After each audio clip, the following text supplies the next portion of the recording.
Moi kaikille Jyväskylän kaupungin työntekijöille. 5 viikon ajan, aina joka maanantai, annan teille hyvinvointivinkin ja haasteen työpisteellä se suoritettavaksi. Näin parannatte omaa työhyvinvointianne. Ensimmäisenä teemana on istumisen haitat ja annan teille taukojumppaohjeen.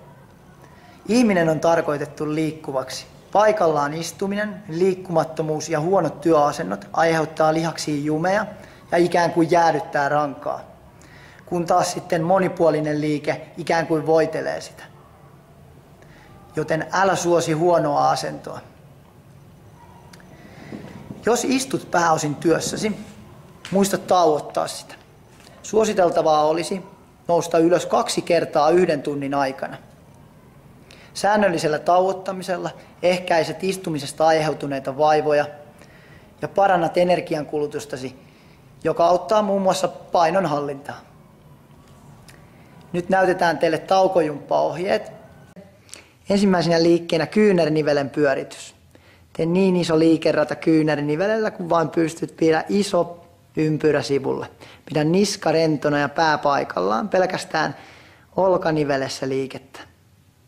Tämä on hyvä liike niska- ja hartiaseudulle. Seuraavana liikkeenä rinnan avaus ja pyöristys. Aukaise rinta kunnolla taakse ja pyöristä eteen. Taakse viedessä katse voi tulla ylöspäin ja eteenpäin viedessä leuka voi tulla rintaan. Yläsellässä niin iso liike kuin mahdollista. 3. liikkeenä kyljen venytys. Pumppaa kättä pitkälle ylös, vuorokäsin, venytä pitkä kylki. Tällä lisäät olkaniveleen liikkuvuutta ja saat liikkuvuutta myös kylkeen. 4. liikkeenä purista nyrkit yhteen ja auki. Ollut pitkä työpäivä koneella, niin tällä saat liikkuvuutta myös kämmeniin.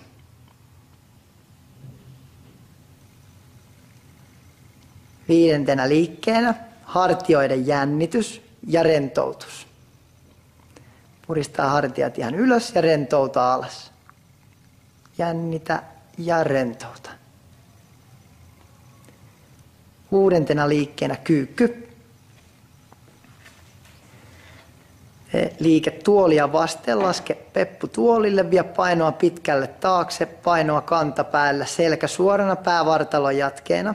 Näin saat pakarat ja reidet töihin. Myös alaraajoihin tulee verenkierto.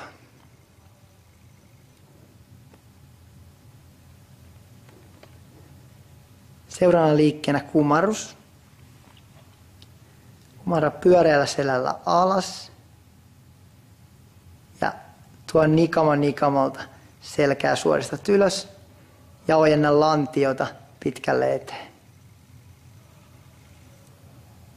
Toista sama liike uudestaan. Alaspäin mennessä leukakin voi olla rinnassa ja nikamalta ylöspäin. 8. liikkeenä käden kierto. Tuo kädet eteen ja vie vuorotellen käsiä taakse. Katsekin voi seurata mukana. Rintaranka voi kiertää, mutta lantio pysyy paikallaan. Että korostat liikettä, niin katsekin voi seurata liikkeen mukana. Tee jokaista liikettä 10 toistoa kerran päivässä. Näillä varmasti kehität omaa liikkuvuuttasi ja lihaskuntoasi 5 viikon aikana. Kiitos kaikille, hyviä treenejä.